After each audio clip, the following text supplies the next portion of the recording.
ابھی یہ مشورے ہو ہی رہے تھے کہ شدہ بادشاہ وقت تک یہ باتیں پہنچ گئی۔ اس زمانہ میں عراق کے بادشاہ کا لقب نمرود ہوتا تھا، اور یہ رعایا کے صرف بادشاہ ہی نہیں ہوتے تھے بلکہ خود کو ان کا رب اور مالک جانتے تھے، اور رعایا بھی دوسرے دیوتاؤں کی طرح اس کو اپنا خدا اور معبود مانتی اور اس کی بھی اسی طرح پرستش کرتی تھی جس طرح دیوتاؤں کی، بلکہ ان سے بھی زیادہ پاس و ادب کے ساتھ پیش آتی تھی، اس لیے کہ وہ صاحب عقل و شعور بھی ہوتا تھا اور مالک تخت و تاج بھی۔ نمرود کو جب یہ معلوم ہوا تو آپے سے باہر ہو گیا اور سوچنے لگا کہ اس شخص کی پیغمبرانہ تبلیغ و دعوت کی سرگرمیاں اگر اسی طرح جاری رہے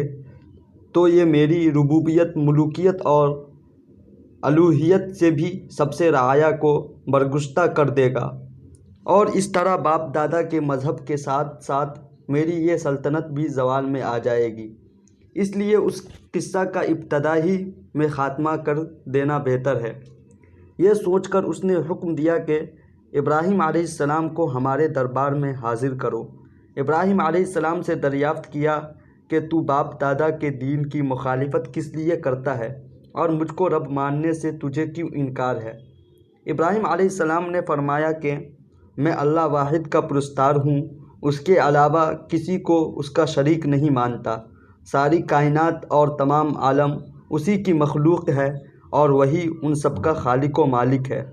تو بھی اسی طرح ایک انسان ہے جس طرح ہم سب انسان ہیں، پھر تو کس طرح رب یا خالق ہو سکتا ہے، اور کس طرح یہ گونگے بہرے لکڑی کے بت خدا ہو سکتے ہیں؟ میں صحیح راہ پر ہوں اور تم سب غلط راہ پر ہو، اس لیے میں تبلیغ حق کو کس طرح چھوڑ سکتا ہوں اور تمہارے باپ دادا کے خود ساختہ دین کو کیسے اختیار کر سکتا ہوں؟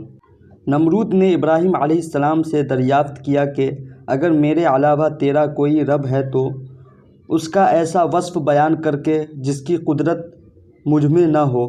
تب ابراہیم علیہ السلام نے فرمایا، میرا رب وہ ہے جس کے قبضہ میں موت و حیات ہے، وہی موت دیتا ہے اور وہی زندگی بخشتا ہے۔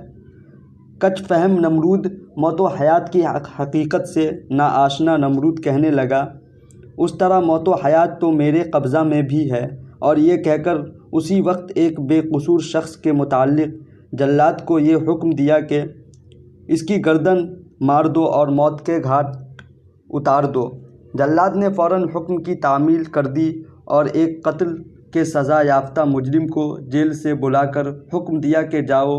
ہم نے تمہاری جان بخشی کی۔ اور پھر ابراہیم علیہ السلام کی جانب متوجہ ہو کر کہنے لگا، دیکھا میں بھی کس طرح زندگی بخشتا اور موت دیتا ہوں، پھر تیرے اللہ کی خصوصیات کیا رہی؟ لہٰذا اب نمرود کے لیے تین ہی صورتیں جواب دینے کی ہو سکتی تھی، یا وہ یہ کہے کہ مجھے آفتاب پر پوری قدرت حاصل ہے اور میں نے ہی یہ سارا نظام بنایا ہے، مگر اس نے یہ جواب اس لیے نہیں دیا کہ وہ خود اس کا قائل نہیں تھا کہ یہ ساری کائنات اس نے بنائی ہے اور آفتاب کی حرکت اس کے قبضۂ قدرت میں ہے، بلکہ وہ تو خود کو اپنی رعایا کا رب اور دیوتا کہلاتا تھا، اور بس۔ دوسری صورت یہ تھی کہ وہ کہتا، میں اس عالم کو کسی کی مخلوق نہیں مانتا اور آفتاب تو خود مستقل دیوتا ہے، اس کے اختیارات میں خود بہت کچھ ہے، مگر اس نے یہ بھی اس لیے نہ کہا کہ اگر وہ ایسا کہتا تو ابراہیم علیہ السلام کا وہی اعتراض سامنے آ جاتا جو انہوں نے جمہور کے سامنے آفتاب کی ربوبیت کے خلاف اٹھایا تھا کہ اگر یہ رب ہے تو عابدوں اور پجاریوں سے زیادہ اس معبود اور دیوتاؤں میں تغیرات اور فنا کے اثرات کیوں موجود ہے؟ رب کو فنا اور تغیر سے کیا علاقہ، اور کیا اس کی قدرت میں یہ ہے کہ اگر وہ چاہے تو وقت مقررہ سے پہلے یا بعد طلوع یا غروب ہو جائے؟ تیسری صورت یہ تھی کہ ابراہیم علیہ السلام کی تحدی چیلنج کو قبول کر لیتا اور مغرب سے نکال کر دکھا دیتا، مگر نمرود چونکہ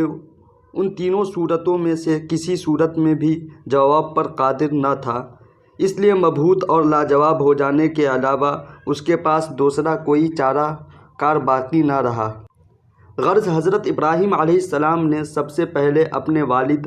آزر کو اسلام کی تلقین کی، پیغام حق سنایا اور راہ مستقیم دکھلائی۔ اس کے بعد عوام اور جمہور کے سامنے اس دعوت کو عام کیا اور سب کو امر حق تسلیم کرانے کے لیے فطرت کے بہترین اصول و دلائل کو پیش کیا، نرمی شیریں کلامی مگر مضبوط و محکم اور روشن حجت و دلیل کے ساتھ ان پر حق کو واضح کیا، اور سب سے آخر میں بادشاہ نمرود سے مناظرہ کیا اور اس پر روشن کر دیا کہ ربوبیت و الوہیت کا حق صرف اللہ واحد ہی کے لیے سزاوار ہے، اور بڑے سے بڑے شہنشاہ کو بھی یہ حق نہیں ہے کہ وہ اس کی ہمسری کا دعویٰ کرے، کیونکہ وہ اور کل دنیا اسی کی مخلوق ہے اور وجود عدم کی قید و بند میں گرفتار۔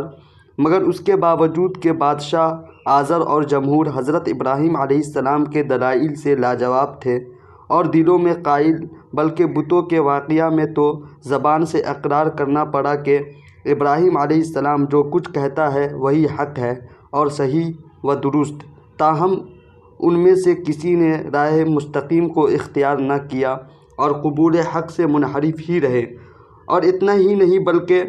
اس کے برعکس اپنی ندامت و ذلت سے متاثر ہو کر بہت زیادہ غیظ و غضب میں آ گئے، اور بادشاہ سے رعایا تک سب نے متفقہ فیصلہ کر لیا کہ دیوتاؤں کی توہین اور باپ دادا کے دین کی مخالفت میں ابراہیم علیہ السلام کو دہکتی آگ میں جلا دینا چاہیے، کیونکہ ایسے سخت مجرم کی سزا یہی ہو سکتی ہے اور دیوتاؤں کی تحقیر کا انتقام اسی طرح لیا جا سکتا ہے۔ ابراہیم علیہ السلام سمجھ گئے کہ نمرود یا تو موت و حیات کی اصل حقیقت سے ناآشنا ہے اور یا جمہور اور رعایا کو مغالطہ دینا چاہتا ہے، تاکہ وہ اس فرق کو نہ سمجھ سکے کہ زندگی بخشنا اس کا نام نہیں ہے بلکہ نیز سے حسد کرنے کا نام زندگی بخشنا ہے، اور اسی طرح کسی کو قتل یا پھانسی سے بچا لینا موت کا مالک ہونا نہیں ہے۔ موت کا مالک وہی ہے جو روح انسانی کو اس کے جسم سے نکال کر اپنے قبضہ میں کر لیتا ہے۔ اس لیے بہت سے دار رسیدہ اور شمشیر چشیدہ انسان زندگی پا جاتے ہیں اور بہت سے قتل و دار سے بچائے ہوئے انسان لقمہ اجل بن جاتے ہیں اور کوئی طاقت ان کو نہیں روک سکتی، اور اگر ایسا ہو سکتا تو ابراہیم علیہ السلام سے گفتگو کرنے والا نمرود سریر آرائے سلطنت نہ ہوتا، بلکہ اس کے خاندان کا پہلا شخص ہی آج بھی اس تاج و تخت کا مالک نظر آتا ہے، مگر نہ معلوم کہ عراق کی اس سلطنت کے کتنے مدعی زیر زمین دفن ہو چکے اور ابھی کتنوں کی باری ہے۔ تاہم ابراہیم علیہ السلام نے سوچا کہ اگر میں نے اس موقع پر موت و حیات کے دقیق فلسفہ پر بحث شروع کر دی تو نمرود کا مقصد پورا ہو جائے گا اور وہ جمہور کو مغالطہ میں ڈال کر اصل معاملہ کو الجھا دے گا، اور اس طرح میرا نیک مقصد پورا نہ ہو سکے گا، اور تبلیغ حق کے سلسلہ میں سر محفل نمرود کو لاجواب کرنے کا موقع ہاتھ سے جاتا رہے گا، کیونکہ بحث و مباحثہ اور جدل و مناظرہ میرا اصل مقصد نہیں ہے، بلکہ لوگوں کے دماغ و قلب میں اللہ واحد کا یقین پیدا کرنا میرا مقصد وحید ہے۔